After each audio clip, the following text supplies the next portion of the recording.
over. We have to eat all our candy and tell spooky stories just like we do every year. And let's see who gets freaked out first. I hope you get possessed tonight. I hope you get possessed tonight. Well, you guys both already look possessed. Shut up! Whatever, let's get this party started. So who's gonna share their stories first? I'll go first. Seriously? You're the one that gets spooked the most every year. Only because you told the stories that were off limits. I only said that because my mom was around. Will you two just shut up already? According to the legend, there is a road in New Jersey called 13 Bumps Road. On the road, there are 13 large bumps. They say that centuries ago, 13 witches were killed and buried on the road. The friends with a bond as strong as sisters formed a coven of 13 witches and cast spells on early settlers. They were responsible for killing many children of the settlers. Supposedly, the settlers took matters into their own hands one day and killed all the witches by hanging them in trees. Right on the spot, the bumps appear today. Every time they try to pave over the bumps, they always reappear. They say that the witches want to remain to remind everyone who drives over them what they have done. And if you drive over the bumps and you only count 12, you should drive away as fast as you can, because apparently the 13th witch will follow you home. That was lame. What do you mean? I thought that was scary. I mean, it was an improvement from our usual scary stories. Well, just wait what I have in store. Hand me the flashlight. A long time ago, in the 80s, there were groups of killer clowns who tried to kill kids just like you, Lily. Sienna! They were not typical clowns either. You could tell just with a single look that trouble is to come.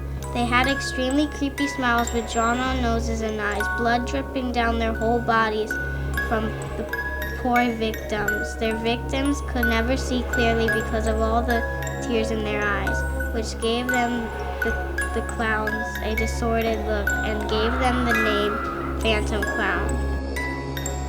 And a legend has it, they like to hunt down people with the name Lily. So you're saying the clowns are coming after me next? You better watch out. They might be coming any minute. Who knows? They may be here right now. Ah! Guys, that wasn't funny. If you thought that was scary, you'd have no hope for my story. My story is way scarier than anything you could find. How would you know? Because clowns are way scarier than anything in this universe. Well, my story isn't just a story.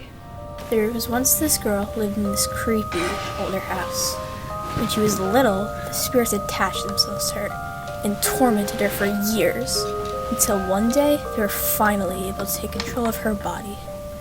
She woke up in the middle of the night and was not able to control her body. She was hearing voices in her head that weren't hers. She was aware that she got up and went to the kitchen, but she couldn't control those voices in her head or the actions she was doing.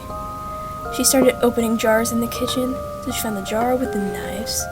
She turned around and started walking towards her parents' room. She opened her parents' door and stood there, when she suddenly could feel the knife in her hands. She dropped the knife and ran back into the room. What happened after that? The ghost stayed attached to her body, and the things that happened that night kept repeating in different ways. What does that mean? It means that the ghosts still haunt that girl to this day. Lily, you must be kidding me. That's not even scary, and it's not even a true story. Just because you can't see ghosts doesn't mean they don't exist. Stop, I want to sleep tonight. I can't believe you ruined our story night, Claire. Let's just go to bed. Worst Halloween ever! Good night.